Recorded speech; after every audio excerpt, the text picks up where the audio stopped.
was the single by the Bad Brains, who were initially from Washington D.C., now living in New York City, and they're here tonight. They're an unusual band. I saw them the other night. They play, as you just heard there, the hardest of hardcore, and can switch immediately to reggae. And it's real interesting to see a lot of these young hardcore kids take the stage and be dancing to that music, which was the first time I'm sure most of them ever did that. Anyway, the Bad Brains, I think, may find themselves in a position of breaking down a lot of barriers, whether they know it or not, or aware of it. Are you guys aware of the fact that that may be a first? Yeah. Yeah? Because it's Jah, you must see it. And just come as the word just come through us, you know, and it just come to the people. That's why I touch all the barriers, you know, and touch everyone, no matter what color or whatever. You know, it's just a living example. And people see that, because that's what it is. Okay, so you're able to reach people, like you did capture that audience, and it was the first time, you know, any of them had ever seen you. Tell me something. All right, this is you are unusual in that you are an all-black band playing to basically white audience. How do you relate to that? How do we relate to it? Yeah, I mean, how did you get to this position? In other words, like, how did you get to be a band that played this kind of music? How did you evolve? Well, we figured if they didn't mind us being black, we didn't mind them being white. Uh-huh. Okay. And what have you, like, before you played, you guys have been in existence for a lot of years, right?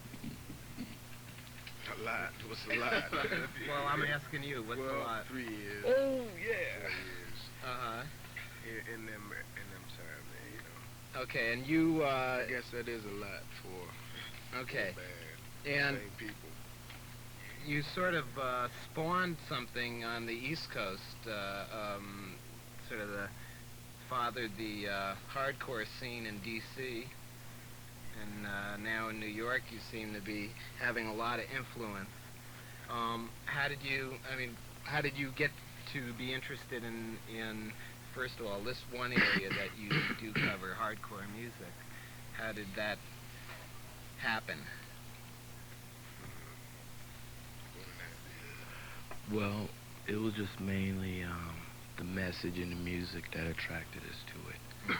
Because the words that we saw in albums like the Sex Pistols and Dead Boys and, you know, just a lot of the original pioneers of hardcore, because they were playing hardcore back then, you know. And that's what I liked about it, you know, because the music had a meaning to it. Not only were they just playing music, but they felt what they were playing inside. So to me, that meant they were really putting more into it. They were being more sincere. So that's what, you know, attracted me to it. And then, plus the energy was there, you know. So, have you encountered any particular resistance to you because you're a black band from these audiences? Well, you know, that's like life in general. Wherever you go, you're gonna come in contact with people who will disagree with whatever your beliefs could be, you know. But we don't worry about that, you know. Well, that was one of the things that was going through my mind, is that I know that within, like, the punk scene, there is a strain of racism, just like in society at large, and most of these people never had to, you know, never encountered a black band, probably. That was something new to them, and yet, and I wonder whether that is, does that affect you at all? You're not even aware of that at all. Why don't you answer that, Earl? truth, man. It's like It's like this, everybody. I want you to listen and listen good. like I don't get into like colors and all that, to tell you the truth. I mean, I just play my music, and so be it. If somebody has an ear, I'm sure they have an ear, to listen, and then they can interpret for themselves. I'm sure people aren't ignorant to the fact that somebody might be on the stage, whatever color they may be, or whatever. They're still going to give them the respect to listen to their music, right? Hopefully, Therefore, after that, it's up to them. Whatever happens after that is whatever. Okay, well, that's very nice in a right in Get off that black and white deal. all right that well I would like to ask one more question, which is that how Flamboyant. Yeah, Lightning. Originally, all music came from black people anyway. Boom. born that. Boom. how about the fact that you're basically reaching a white audience, and you aren't reaching a black audience now? People, man. People. Well, Get off this black and but it exists. Reaching the It people that exists. need the help. Then again, people still exist too, regardless of what color they may be. If they're Chinese, whatever, I'm playing music, man. Music, Right.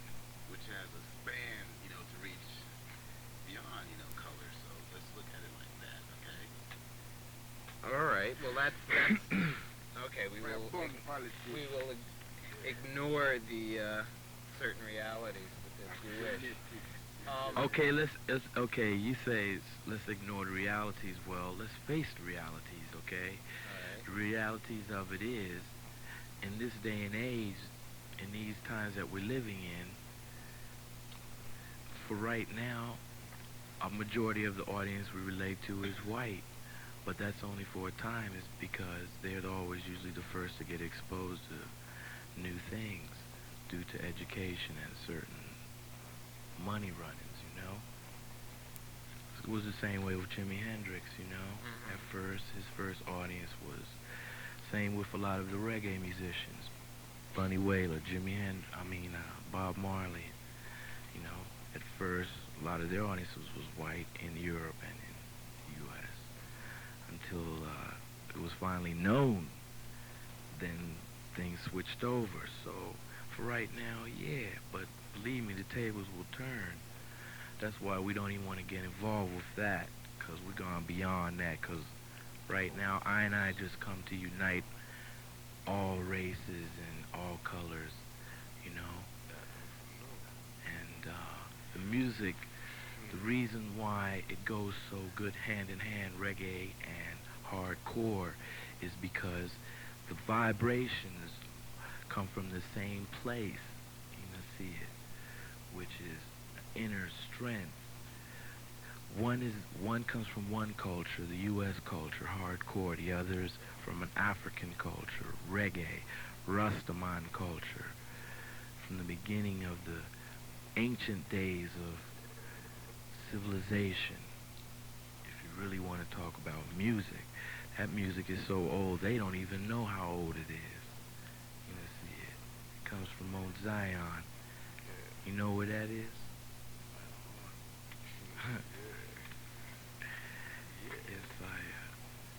But right now, it's just the last days of time, and everybody's ignoring the truth. They don't want to look at the reality that at any minute we can all leave the planet. Our children have nowhere to live after we go because the earth will be polluted. So everyone is saying, well, let's have a good time and just do whatever we can while we can. See, Ronald Reagan and turned his back on his people. So right now we just come to deliver the word that there is hope, that that you don't have to go down to the pits, that you don't have to give up like our folks did, and we don't have to make the same mistakes that our mothers and fathers did and get brainwashed into the system, settle for a slave job, or settle for some kind of little schism, Born illusion money game. You know, you make some money, maybe you get rich, and then big deal. So what? You know, you living in a fishbowl, and the kids know that. The youth, them, I, we know that. You can't fool us. That's why we just saying right now we don't want a part of the system at all. And the youth, them don't, yeah, them don't know which direction to go, so they build their own direction. And now Jah come in the spirit at the right time, 'cause he know they need a direction, that we need a direction, and him come now, and the prophets them, Bob Marley and Fred Locke, Hugh Mundell, yeah, all these young youths come now and them show us the word of Jah, the true direction of unity, and go back to the land, forget all the modern ways of living, 'cause modern ways don't work. Only ancient ways work. Time and time again we see that.